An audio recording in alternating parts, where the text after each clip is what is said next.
안녕하세요. 한 주간 동안 평안하게 지내셨습니까? 오늘도 예배 가운데에서 주님의 음성을 듣고 오늘을 살아갈 새 힘을 얻는 시간, 그리고 주님께 영광 돌려드리는 시간 되기를 기도합니다.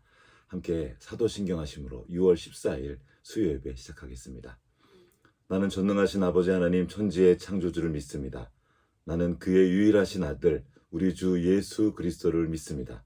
그는 성령으로 잉태되어 동정녀 마리아에게서 나시고 본디오 빌라도에게 고난을 받아 죽은 자 가운데에서 다시 살아나셨으며 하늘에 오르시어 전능하신 아버지 하나님 우편에 앉아 계시다가 거기로부터 살아있는 자와 죽은 자를 심판하러 오십니다. 나는 성령을 믿으며 거룩한 공교회와 성도의 교제와 죄를 용서받는 것과 몸의 부활과 영생을 믿습니다. 아멘. 함께 찬송가 438장 내 영혼이 은총이고 찬양하시겠습니다. 찬송가 438장입니다.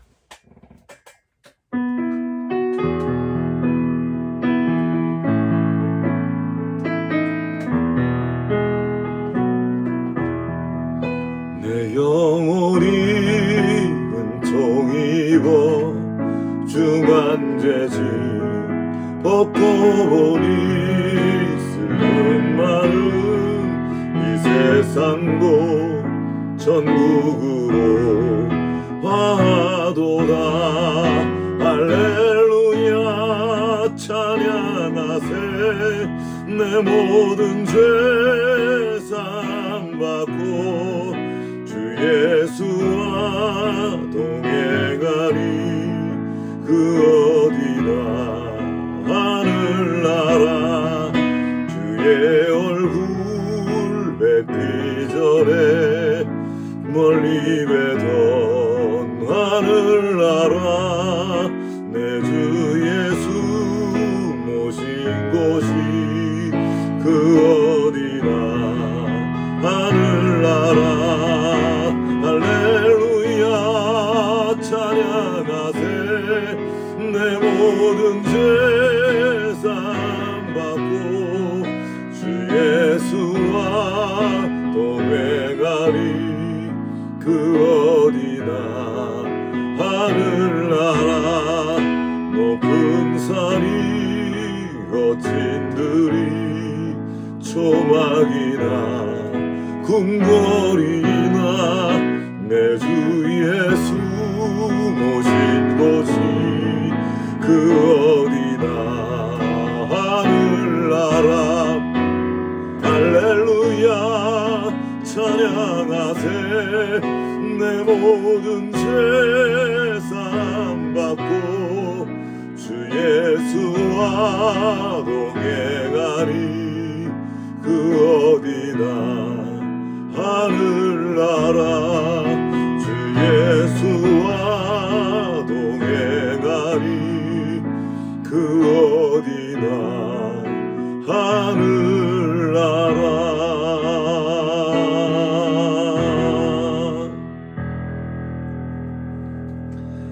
하나님 아버지 감사합니다. 오늘도 새 하루를 주시고 새 생명 주시고 이렇게 아버지 앞으로 나와 예배하며 찬송하고 말씀 듣게 하시니 감사합니다. 매일에 살아가는 삶의 자리에서 우리 하나님을 우리의 중심에 모시고 우리 앞과 뒤에 모시고 늘 주님과 동행하며 살아갈 수 있도록 은혜 베풀어 주시옵소서. 우리에게 성령을 보내주시고 말씀을 기억나게 하셔서 그 말씀을 따라 한 절 한 절 우리의 말씀을 우리의 삶의 자리에 새기며 그 말씀의 능력을 경험하고 하나님의 이름을 높이는 삶을 살아갈 수 있도록 주여 역사하여 주시옵소서. 우리의 삶의 자리 그 일상 가운데에서 늘 주님과 동행하시고 주님의 함께 하심을 인식할 수 있도록 도와주시고 온 삶을 통하여 함께 하시는 주님의 이름을 높여드리는 우리 모두가 될 수 있도록 주여 인도하여 주시옵소서. 우리의 만만치 않은 삶의 자리 가운데에서도 늘 주님께서 함께 하신 것을 기억할 수 있도록 도와주시고 오늘도 그 말씀을 따라 말씀과 함께 승리하는 하루 될 수 있도록 주 역사하여 주시옵소서. 오늘도 주님 앞으로 나아갑니다. 주님께서 말씀하실 때 말씀 깨닫게 하시고 그 한 절이라도 중심에 새기며 주님을 기억하는 시간 될 수 있도록 주님을 높이는 시간 될 수 있도록 주여 인도하여 주시옵소서. 주님 의지하옵고 우리를 권하여 주신 예수님 이름으로 기도합니다. 아멘. 함께 주님 가르쳐 주신 기도 드리시겠습니다. 하늘에 계신 우리 아버지, 아버지의 이름을 거룩하게 하시며 아버지의 나라가 오게 하시며 아버지의 뜻이 하늘에서와 같이 땅에서도 이루어지게 하소서. 오늘 우리에게 일용할 양식을 주시고 우리가 우리에게 잘못한 사람을 용서하여 준 것 같이 우리 죄를 용서하여 주시고 우리를 시험에 빠지지 않게 하시고 악에서 구하소서. 나라와 권능과 영광이 영원히 아버지의 것입니다. 아멘. 오늘 우리 계신 하나님의 말씀은 마태복음 6장입니다. 마태복음 6장 7절부터 9절까지 같이 읽도록 하겠습니다. 마태복음 6장 7절부터 9절까지. 또 기도할 때 이방인과 같이 중언부언하지 말라. 그들은 말을 많이 하여야 들으실 줄 생각하느니라. 그러므로 그들을 본받지 말라. 구하기 전에 너희에게 있어야 할 것을 하나님 너희 아버지께서 아시느니라. 그러므로 너희는 이렇게 기도하라. 하늘에 계신 우리 아버지여, 이름이 거룩히 여김을 받으시오며. 아멘. 지난주부터 우리는 주기도문을 한 절 한 절 새기면서 함께 묵상하고 있습니다. 오늘은 그 두 번째 시간이죠. 지난주에는 이렇게 기도하라. 그래서 주기도문으로 들어가기 전에 하나님께서 먼저 예수님께서 우리에게 필요한 것들을 알려주셨죠. 이렇게 하면 안 될 것들을 몇 가지 알려주셨습니다. 그것은 기도가 이방인의 기도와 다르다는 겁니다. 중언부언할 필요 없고 말을 많이 할 필요 없고, 그리고 또 하나는 이방인의 제사인 거죠. 이방인의 제사는 일종의 거래와 같습니다. 내가 무언가를 신에게 바치고 그것에 대한 대가로 뭔가를 얻어내는, 이것이 이방인의 제사 가운데 녹아져 있는 사상인데요. 기독교에서 말하는, 그리고 예수님이 가르치신 그 기도는 거래가 아닙니다. 하나님 아버지를 알고 하나님이 어떤 것을 주시는 분인지, 또 그분과의 관계 속에서 믿음으로 하는 기도가 바로 예수님이 가르치신 기도입니다. 그러면서 예수님께서 가르쳐 주신 것이, 우리가 구하지 않아도 구하기 전에 우리에게 있어야 될 것이 무엇인지 다 아신다고 알려주셨습니다. 무슨 말씀입니까? 우리에게 필요한 것은, 정말 필요한 것은 구하지 않아도 아시고 그것을 주신다는 겁니다. 그럼 우리는 왜 기도할까요? 여기서 우리의 질문이었습니다. 그래서 기독교의 기도는 단지 내가 원하는 것을 얻는 것이 아니라, 물론 그것도 포함되어 있습니다. 우리의 마음과 우리의 소원을 아뢰는 것이니까. 그러나 그것이 전부가 아니라는 겁니다. 예수님이 가르쳐주신 기도는 아버지 하나님과의 교제입니다. 우리는 기도를 통해 하나님 아버지를 더욱 깊이 알아가게 됩니다. 하나님을 알수록 기도의 내용이 달라집니다. 기도의 내용이 더 풍성해지는 거예요. 그 사람의 소원을 보면 그 사람의 수준을 알 수 있다고 합니다. 바라는 게 달라요. 어떤 어린아이들은 그냥 사탕이 자기의 소원일 수도 있습니다. 그러나 이 시대를 위해서 기도하고 또 어려운 사람들을 돌아보는 분들은 그 기도의 내용이 다릅니다. 아픈 사람들을 돌아보고 연약한 사람들, 그리고 어려움 당한 사람들을 위한 기도들이 나오는 거죠. 그렇게 하나님 아버지를 알아가는 그 알매 깊이에 따라서 우리의 기도가 달라집니다. 그리고 더 중요한 것은 이 모든 과정을 통해서 우리 하나님 아버지를 더 깊이 알 수 있다는 것입니다. 이를 위해서 먼저 필요한 것이 바로 말씀을 듣는 것입니다. 그래서 기도 안에는 듣는 것이 포함되어 있어요. 내 말만 계속하고 그냥 가버리면 그건 기도가 될 수 없습니다. 기도는 상호 대화입니다. 내가 말하면 하나님께서 응답하시고, 하나님께서 말씀하신 걸 내가 듣고 그 응답으로서 또한 우리가 기도를 올려드리는 겁니다. 그래서 우리는 하나님의 말씀을 듣고 기억하고 그 말씀을 중심에 새기고, 그리고 우리의 말로서 다시 하나님께 아뢰는 것입니다. 그래서 기도는 내 말을 많이 하는 것보다 하나님의 말씀을 잘 듣는 것이 더 중요합니다. 그래야 우리가 무엇을 기도해야 될지 알 수 있는 거죠. 사실은 우리가 뭘 기도해야 될지도 우리는 잘 모릅니다. 그래서 지금 성령께서 우리에게 함께 하시면서 돕고 계시는 거죠. 근데 여기 또 하나가 있습니다. 무엇을 기도해야 될지는 두 번째 문제입니다. 더 중요한 게 있습니다. 누구에게 기도해야 하는지입니다. 기도의 대상이 누구인지 아는 것이 정말 중요합니다. 그래서 예수님께서 이것부터 먼저 가르쳐 주신 겁니다. 이게 오늘 본문입니다. 그러므로 너희는 이렇게 기도하라. 하늘에 계신 우리 아버지여. 자, 예수님께서 이렇게 기도하라 하고 말씀하시면서 첫 번째 말씀하신 게 이거랍니다. 우리 아버지. 어디? 하늘에 계신, 영어로는 이제 Our Father in Heaven 이렇게 나와 있죠. 아버지에 대해서 말합니다. 우리는 아버지께 기도합니다. 그 아버지가 누구입니까? 사도신경의 첫 구절이죠. 전능하사 천지를 창조하신 하나님 아버지를 내가 믿사오며. 자, 전능하신 하나님, 천지를 창조하신 창조주 하나님이 우리 아버지라는 겁니다. 그 하나님을 아버지라고 부르라는 겁니다. 무슨 말입니까? 그분의 자녀라는 겁니다. 우리 사람들이 하는 말로 신의 아들이란 말을 하죠. 당시에는 특별히, 지금도 그렇지만 당시에는 아무나 신의 아들이라고 불릴 수 없었습니다. 황제나 왕 같은 아주 특별한 존재에게만 신의 아들이라는 칭호를 줄 수 있었습니다. 그런데 그가 누가 됐든 모두가 다 하나님의 자녀라는 겁니다. 그때 당시 예수님의 설교를 듣고 있던 사람이 누굽니까? 황제나 이런 귀족 같은 사람들이 별로 없었습니다. 오히려 가난한 사람들, 히브리 민중들, 이런 약한 사람들, 정말 어떻게 살아야 할지 모르는 사람들이 예수님께로 나왔고 그들에게 말씀을 전해주신 겁니다. 그리고 바로 그들에게 하나님의 자녀라고, 하나님이 너희 아버지라고 말씀해 주신 겁니다. 예수님이 그냥 하신 말씀이 아니죠. 모세를 통해서도 이 말씀을 주셨습니다. 하나님 너희 아버지께서 너희를 여기까지 인도하셨다. 이 말씀을 계속 하셨습니다. 그 말을 들었던 사람이 누구입니까? 히브리 민족. 히브리 민족은 그때 당시의 사회 가운데서 가장 밑바닥을 차지하고 있던 노예와 같은 사람들이었습니다. 바로 그런 사람들을 향해서 하나님이 너희 아버지다 라고 말씀하신 것이 성경입니다. 고대 근동의 문화를 생각할 때 이건 정말 혁명과 다름없는 말이었습니다. 엄청난 말이었어요. 이것을 지금 주기도문의 첫 구절에서 가르쳐주고 계신 겁니다. 하늘에 계신 우리 아버지. 놀라운 말씀입니다. 너희는 하늘에 계신 그 창조주 하나님을 아버지라고 부를 수 있는 사람이다. 얼마나 큰 특권인지 아는 사람이 별로 없습니다. 천지를 창조하신 그 하나님이 우리 아버지십니다. 이걸 아는 것이 너무나 중요합니다. 그래야 우리의 기도가 온전해질 수 있습니다. 우리는 인색한 옆집 아저씨한테 가서 기도하는 것이 아닙니다. 아버지입니다. 돈을 엄청 갖다 바쳐야 기도에 응답하시는 그런 신에게 기도하는 것이 아닙니다. 자기 자식 같은 그런 엄청난 재물을 바쳐야 나아가서 기도할 수 있는 것이 아닙니다. 아버지이기 때문에 그냥 나아가서 기도할 수 있다는 겁니다. 게다가 그 아버지 하나님은 우리에게 필요한 것이 무엇인지 이미 알고 계시고 가장 좋은 것을 주시고자 하시는 아버지입니다.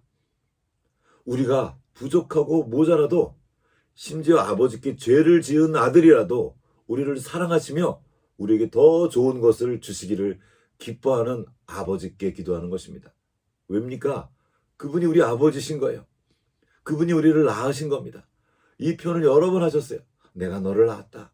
넌 내 자식이다. 우리를 사랑한다는 겁니다. 우리의 기도는 우리를 자식처럼 사랑하시는 우리 아버지 하나님께로 나아가서 드리는 기도입니다. 이걸 아는 것이 너무나 중요합니다. 하나님이 우리 아버지인 것을 아는 것이 왜 중요합니까? 이것이 바로 우리의 영원한 생명과 관계가 있기 때문입니다. 요한복음 17장 3절입니다. 영생은 곧 유일하신 참 하나님과 그가 보내신 자 예수 그리스도를 아는 것이니이다. 영생은 유일하신 참 하나님, 그 영원하신 분이 우리 아버지라는 것을 아는 데서 시작됩니다. 우리의 생명의 근원, 우리의 존재의 근원이신 그분, 이게 바로 아버지란 뜻이지 않습니까? 그분을 아는 것입니다. 그때 우리의 영원한 생명이 시작되는 거예요. 자, 아버지가 사람이면 아들도 사람이죠. 아버지가 영원한 존재이면 자식된 우리들도 영원한 존재라는 겁니다. 이것을 아는 것입니다. 그래서 우리는 눈앞에 보이는 시간의 틀 안에서만 보지 않고 영혼의 관점에서 바라보고 생각하는 그런 존재가 된 것입니다. 영원하신 존재인 하나님이 우리 아버지이기 때문입니다. 이 땅에 살지만 영원한 하나님 나라의 관점으로 바라보고 그 관점으로 생각하고 그 보이지 않는 것을 보면서 살아가는 것입니다. 그래서 그 사람의 삶이 세상과는 다를 수밖에 없는 것입니다. 세상은 눈으로 관찰된 것만 바라보며 살아갑니다. 그게 전부라고 믿고 살아가요. 그래서 함부로 하기도 하고 그래서 너무 쉽게 좌절하기도 합니다. 그러나 우리는 이것이 전부가 아닌 것을 알고 있습니다. 영원하신 하나님, 그분이 우리 아버지신 것을 알고 영원한 존재로서 생각하고 바라보고 나아가는 것입니다. 왜냐하면 하나님이 우리 아버지이시기 때문입니다. 여기서 질문이 하나 또 나옵니다. 왜 어머니가 아니고 아버지입니까? 어머니가 왜 기도도 더 잘 들어줄 것 같고 내 소원도 잘 들어줄 것 같지 않습니까? 근데 왜 아버지라고 했을까요? 또 어떤 분들은 아버지에 대한 안 좋은 추억들이 있습니다. 어린 시절에 너무 권위주의적인 아버지 때문에 힘들었거나 또는 아버지를 일찍 여의고 어려웠던 분들도 있을 수 있습니다. 아버지에 대한 좋은 추억이 있을 수 있지만 아주 나쁜 안 좋은 추억이 있는 사람들도 저는 많이 봤습니다. 그러면 그런 아버지에 대한 기억 때문에 하나님 아버지에 대한 인식이 어려운 사람들도 많이 봤습니다. 그러나 우리가 기억해야 될 것은 이 아버지라는 말씀이 일종의 은유라는 것입니다. 아버지는, 하나님은 우리에게 당신 자신을 계시해 주셔야 되는데 우리가 이해할 수 있는, 그리고 당시 사람들이 이해할 수 있는 가장 가까운 어떤 것을 우리에게 알도록 제시해 주시는 겁니다. 그것이 바로 아버지예요. 아버지가 가진, 이런 육신의 아버지가 가진 여러 가지 한계에도 불구하고 성경에서, 그리고 예수님께서 하나님을 아버지로 표현한 것에는 이유가 있습니다. 자, 여기서는 남성과 여성으로서의 아버지를 말한다기보다는 아버지와 어머니를 대표할 때 우리는 아버지라는 표현을 쓰기도 합니다. 남자 여자도 마찬가지죠.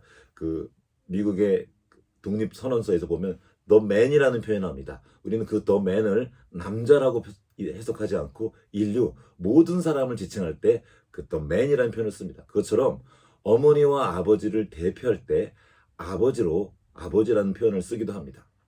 또 중요한 것은 당신의 문화권 속에서의 아버지의 역할입니다. 아버지는 그 모든 집안을 돌보는 존재입니다. 그리고 먹이는 존재입니다. 그리고 집안의 보호자이기도 합니다. 그래서 아버지가 없는 사람들은, 여자 혼자 사는 사람들은 정말 많은 피해를 입었습니다. 피해를 입었고 힘이 없기 때문에 피해를 입었어도 그걸 어찌 할 수가 없었어요. 바꿀 수가 없었습니다. 아버지는 그런 절대적인 존재였습니다. 우리의 생명과 성장을 위한 절대적인 존재인 아버지, 하나님이 바로 그런 우리 아버지가 되신다는 겁니다. 아버지가 우리에게 모든 것을 주신다는 거죠. 우리의 생명을 주실 뿐만 아니라 그 생명을 지키고 보호할 수 있는, 도와주시는 존재가 바로 아버지라는 겁니다. 그래서 중요한 문제가 나옵니다. 그러면 그 하나님이 우리 아버지인 것을 어떻게 증명할 수 있습니까? 내 삶의 자리는 너무나 어렵고 너무나 피폐합니다. 너무나 가난하고 너무 어려움이 많습니다. 아니, 하나님이 우리 아버지라면서 난 왜 이렇습니까? 하고 우리가 따질 수 있습니다. 그래서 우리가 어떻게 하나님이 우리 아버지인 것을 알 수 있을까? 나중에 사도 바울이 다시 한번 알려주시죠. 그것은 예수 그리스도를 아는 것과 관련이 있습니다. 우리는 예수님을 통해서 하나님의 자녀가 되었습니다. 예수님이 십자가의 죽으심으로 인하여 우리가 생명을 누리고 하나님의 양자가 된 것입니다. 예수님이 그 맏아들, 첫아들이 되셨고 이제 예수님을 통하여서 우리는 하나님의 자녀가 된 것입니다. 이것을 성령께서 알려주시는 거예요. 그리고 이제는 더 이상 무서워하는 종이 아니라, 종처럼 살아가는 것이 아니라 하나님의 자녀로서, 그 아들로서 살아간다고 성령께서 증언하신다는 겁니다. 로마서 8장 14절에 17절까지 말씀입니다. 무릇 하나님의 영으로 인도함을 받는 사람은 곧 하나님의 아들이라. 너희는 다시 무수하는 종의 영을 받지 아니하고 양자의 영을 받았으므로 우리가 아빠 아버지라고 부르짖느니라. 성령이 친히 우리의 영과 더불어 우리가 하나님의 자녀인 것을 증언하시나니, 자녀이면 또한 상속자 곧 하나님의 상속자여 그리스도와 함께한 상속자니 우리가 그와 함께 영광을 받기 위해 고난도 함께 받아야 할 것이니라. 아멘. 성령께서 지금도 하신 일이 무엇입니까? 양자의 영을 부어주시는 거예요. 우리에게 하나님이 아버지라고 알려주시는 것입니다. 그래서 하나님 앞으로 나아가 기도할 수 있도록 도우시는 분이 바로 성령님이십니다. 이제 하나님의 자녀된 거 알았습니까? 이젠 그 다음에 아는 것은 바로 상속자라는 것입니다. 하나님의 상속자, 하나님께 있는 그 모든 좋은 것들을 하나님께서 우리에게 주시고자 원하십니다. 그래서 기도하라는 겁니다. 그냥 안 주시고 왜 기도하길 기다리십니까? 그냥 막 좋은 걸 주면 좋은 건지도 모릅니다. 그게 감사한지도 모르고요. 우리가 아이들에게 그런 때가 많이 있습니다. 어린아이에게 계속 좋은 것을 줘보십시오. 고마운 줄 모릅니다. 다 당연한 줄 알아요. 그게 귀한 줄도 모릅니다. 그래서 그것이 오히려 그에게 해가 되는 경우가 너무나 많습니다. 특별히 오늘날의 부모들이 그럴 때가 되게 많아요. 내 자식이 너무 귀해서 계속 좋은 것만 주는 거예요. 어릴 때부터. 그런 아이들은 좋은 게 좋은 건지 모릅니다. 귀한 게 귀한 줄 모를 때가 되게 많아요. 그래서 지혜로운 아버지, 좋은 아버지들은 아이에게 필요한 것을 적절하게 줍니다. 이게 우리 아버지예요. 아무것도 모르는 아이에게 아버지의 상속을 주지 않습니다. 왜요? 그 아이는 그걸 아직 판단할 능력이 없습니다. 지혜도 없어요. 돈을 아무리 많이 줘도 그 돈을 잘 사용할 수 있는 힘과 지혜가 부족합니다. 그래서 그 때가 될 때까지 기다리십니다. 그리고 상속자이기 때문에 훈련시키십니다. 재정을 다루는 훈련, 사람을 다루는 훈련, 사람과 만나는 훈련, 그리고 어떻게 살아가야 될지에 대한 훈련, 이 세상을 어떻게 알아가야 될지 훈련, 여러 가지 훈련을 시켜주십니다. 이 훈련의 시간이 마냥 편하지 않습니다. 힘들기도 하고 성경에는 고난도 함께 받으라고 말합니다. 왜입니까? 하나님의 자녀이기 때문입니다. 상속자이기 때문에 허락하신 고난이고 아픔이고 어려움이라는 것입니다. 우리는 저절로 성장할 수 없습니다. 저절로 지혜가 드러날 수 없습니다. 하나님께 받을 그 상속 때문이라도 우리는 성장하고 이를 위해서 훈련을 받아야 합니다. 우리 인생이 바로 하나님께서 우리에게 주신 훈련의 시간입니다. 이 훈련은 뭡니까? 단지 훈련이 아니라 이 모든 과정을 통해서 아버지를 알아가는 것입니다. 아버지와 관계하는 것이. 그 중요한 훈련 중에 하나가 바로 기도의 훈련입니다. 아버지께 구하고 아버지께서 주시는 걸 받는 겁니다. 때로는 아버지가 거절하십니다. 이건 안 돼. 이건 다음에 줄게. 이거를 알아가는, 이걸 통해서 아버지는 이거를 싫어하시는구나. 지금은 때가 아니구나. 아버지께서 이걸 주고자 하시는구나. 또 이런 경험도 있습니다. 그때는 원망할 수 있어요. 아버지를. 왜 안 주셨을까? 근데 어느 정도 시간이 지난 뒤에 그때 아버지께서 더 좋은 것으로 주는 걸 보고 그때 아버지께서 나에게 그것을 안 주신 것은 내가 부족했기 때문이구나. 아직 때가 아니었기 때문이나. 이렇게 우리 아버지를 인격적으로 알아가기 시작합니다. 그렇게 우리가 성장해가며 하나님의 상속자로서 준비되어 가는 것입니다. 우리가 또 이 주기도문을 통해서 꼭 알아야 할 중요한 내용이 있습니다. 바로 나의 아버지가 아니라 우리 아버지라고 기도하라고 하신 것입니다. 영어 성경이나 헬라어 성경은 제일 앞에 나온 말이 이 말입니다. 아버지란 말이 아니고 우리란 말이에요. 우리 아버지 하늘에 계신 하나님은 우리를 우리 아버지로 계시해 주십니다. 물론 나의 아버지가 되십니다. 시편에 있는 기도죠. 나의 하나님께 기도하는 겁니다. 그런데 아버지라고 부를 때 우리 아버지라고 기도하라고 하십니다. 하나님은 이 말이 무슨 말입니까? 하나님은 나의 아버지이시기도 하시지만 내 이웃의 아버지이기도 하라는 겁니다. 나의 형제 자매의 아버지이기도 하다는 거예요.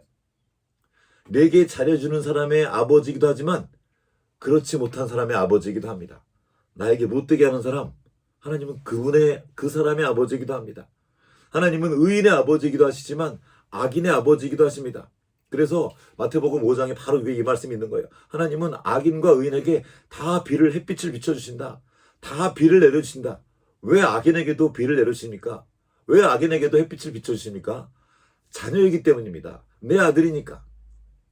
우리는 부모된 자로서 알고 있습니다. 내 자식이 못된 짓을 해도 내 아들인 거예요. 그래서 그 아들을 그럼에도 불구하고 사랑하고 그 아들이 좋은 길로 가도록 계속 도와주는 것 아닙니까?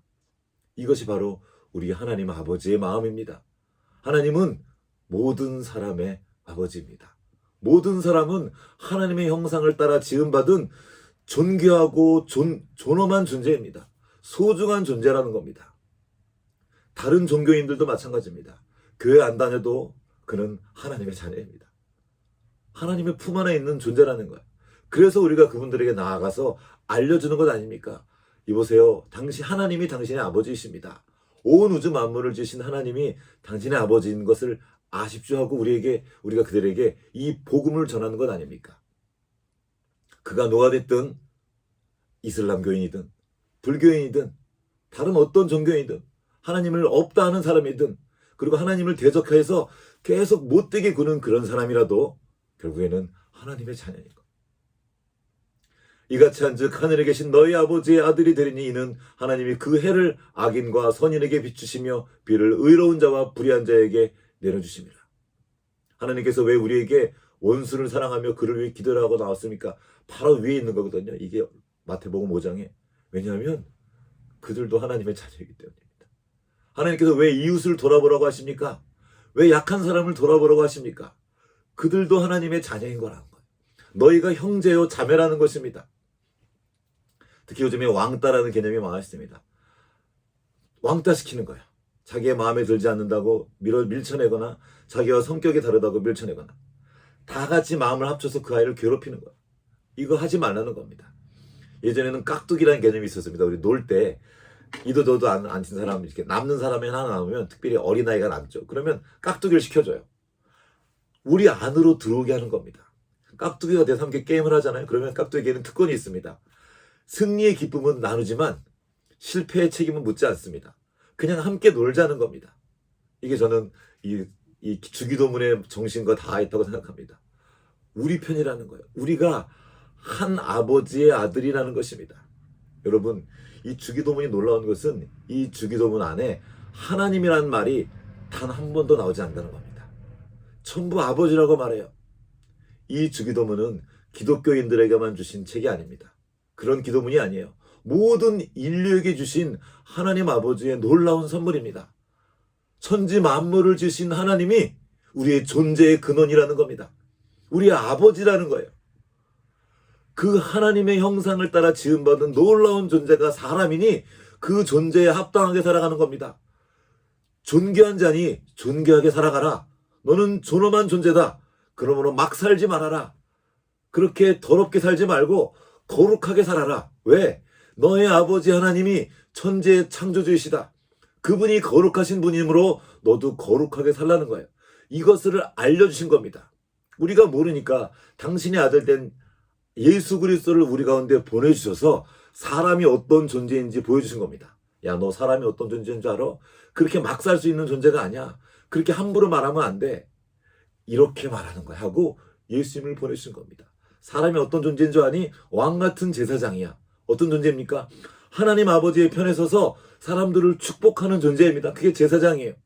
하나님과 사람 사이에 서서 약하고 어려운 사람들, 때로는 악한 사람들, 자기가 어떤 존재인지 모르는군요. 그래서 막 사는 거예요. 그래서 말해주는 겁니다. 그러면 안 돼. 왜? 너는 사람이야. 너의 아버지가 하나님이셔. 거룩하고 존엄하고 존귀하신 하나님이셔. 그래서 함부로 살 수 없는 겁니다. 왜 왕 같은 제사장이라고 했습니까? 우리가 왕인 거예요. 그리스도와 함께 이 땅을 다스리는 존재라는 겁니다. 그 놀라운 존재가 바로 사람이라는 겁니다. 근데 그 사람이, 그 하나님이 나의 아버지만 되는 것이 아니라 우리 아버지라는 겁니다. 하나님은 우리로 존재하십니다.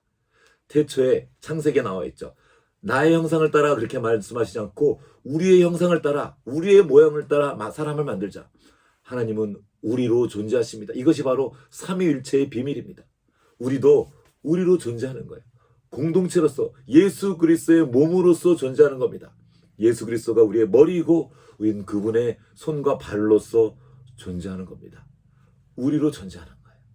내 곁에 있는 사람들, 내 가족, 이 지구 안에서 함께 살아간 모든 사람들, 인종, 종교, 성격, 그가 누가 되었던 그는 하나님의 자녀라는 겁니다.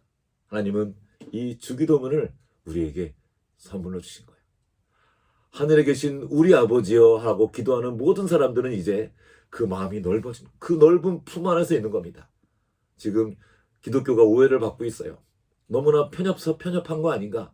모든 사람들을 다 그렇지 않습니다. 모든 전 우주적인 종교가 바로 기독교입니다. 하나님의 사랑 안에 있다는 것을 알려주는 겁니다. 그래서 그 복음을, 이 진실을, 이 진리를 다른 사람에게 전하는 거예요. 근데 그 전하는 방식이 폭력적이 돼서는 안 된다는 겁니다. 어떻게 한 것입니까? 하나님이 우리에게 하신 방식, 그것이 무엇입니까? 예수 그리스도가 십자가를 지신 겁니다. 우리가 왜 십자가를 집니까? 하나님의 자녀이기 때문입니다. 그러나 많은 때 기독교가 하나님을 오해해서 칼을 들고 무력으로 하나님의 진리를 전하려고 했어요. 그것은 주님의 방법이 아닙니다. 하나님의 사랑을 받았다면 이제 그 진리를 받았다면 전하는 방식도 복음이어야 합니다. 그 십자가를 받은 그대로 우리도 그 십자가를 지고 그 진리의 복음을 전하는 거예요. 하나님은 나의 아버지 되신 그 하나님이 너의 아버지도 되십니다. 이거를 전하는 거예요. 어떻게 해요? 말로만 전하는 것이 아니라 예수님이 하신 방식으로, 사랑함으로, 나의 생명을 내어줌으로, 그의 친구가 되어줌으로 그 사랑을 전하는 존재가 바로 아버지의 아들 된, 자녀 된 우리의 모습인 것입니다. 마지막으로 첫 번째 말이었죠. 하늘에 계신 우리 아버지라고 나와 있습니다. 자, 여기서 어디부터가 하늘이고 어디부터가 땅입니까? 우리가 발딛지 않은 모든 곳, 그것이 다 땅이죠. 무슨 말입니까? 이 말은 하나님은 어디에나 계신다는 말입니다. 하늘에 계신 하나님이란 말도 일종의 은혜입니다. 어디에나 계신다는 거예요. 예전에 그 히스기야 왕 때 아수르 왕, 그때 아수르 왕의 그 랍사게 그 신하가 와서, 장군이 와서 히스기야에게 말하죠. 니네들은 그 산지에 있는 하나님이다. 이렇게 하나님에 대해서 오해했어요. 이스라엘 사람도 오해했습니다. 하나님은 그 이스라엘 땅에만 계신 하나님이라고 오해했습니다. 성전에만 계신 하나님이라고 오해했어요. 그런데 그들이 바벨론 포로로 잡혀갑니다. 그리고 그곳에서 만나요. 아, 하나님은 이스라엘 땅에만 계시는 것이 아니고 여기 이 바벨론에도 계시는구나. 하늘에 있는 곳이라면 모든 곳에 우리 하나님이 계시는구나. 바로 솔로몬이 했던 기도이죠. 하늘에 계신 우리 하나님, 어디에나 계신 하나님이라는 겁니다. 하늘 아버지의 권위와 그 사랑이 미치지 않은 곳은 없습니다. 하늘이 있는 곳이라면 전부 우리 하나님이 계신 것입니다. 그리고 이 하늘은 누구도 독점할 수 없습니다. 그런데 어떤 사람들은 그 하늘을 독점하려고 합니다. 이전에 왕들이 그랬죠. 자기가 하늘의 아들이라는 겁니다. 자기 혼자 신의 아들이어서 자기 마음대로 하겠다는 겁니다. 이것을 예수님의 이 주기도문은 완전히 타파해버린 겁니다. 놀랍도록 혁명적인 말씀이었던 거예요. 그때는 황제가 다스리는 시대였습니다. 황제가 하늘을 독점한 시대였었으며, 그렇지 않다는 겁니다. 황제만 하나님의 아들이 아니라 너희 모두 하나님의 자녀라는 것입니다. 기도는 하늘을 조정하는 것이 아닙니다. 하나님을 내가 내 마음대로 조정하는 것이 기도가 아닙니다. 그 하늘의 뜻에 내가 연결되는 것입니다. 그 하늘 안에 거하는 것입니다. 그때 하나님 아버지께서 우리의 공급자가 되어주시고 보호자가 되어주시는 것을 경험하는 것입니다. 그리고 그 하나님의 상속자로서 살아가는 것입니다. 오늘 말씀에서 꼭 기억할 것은 천지를 창조하신 전능하신 하나님이 바로 우리 아버지라는 사실입니다. 그 하나님께서 나를 사랑하시며 나와 함께 하시며 나의 기도를 도우시고 나를 도우신다는 것을 기억하는 거예요. 그리고 내가 그분이 나의 하나님 되실 뿐만 아니라 옆에 있는 이웃의 하나님도 되신다는 것. 그리고 모든 사람이 하나님의 자녀로서 살아갈 수 있다는 것을 기억하는 것입니다. 우리가 잊지 않았으면 좋겠습니다. 하늘에 계신 우리 아버지여 라고 기도할 때마다 하나님이 나의 아버지 되시고 우리 아버지 되시고 어디에나 계시며 우리와 늘 함께 하신다는 것, 그리고 가장 좋은 것을 주신다는 그 하나님이 우리를 존엄하게 하셨고 거룩하게 하셨고 이제 우리도 그 하나님의 자녀로서의 삶을 시작할 수 있다는 것을 기억하면 좋겠습니다. 같이 기도하시겠습니다. 하나님 아버지, 감사합니다.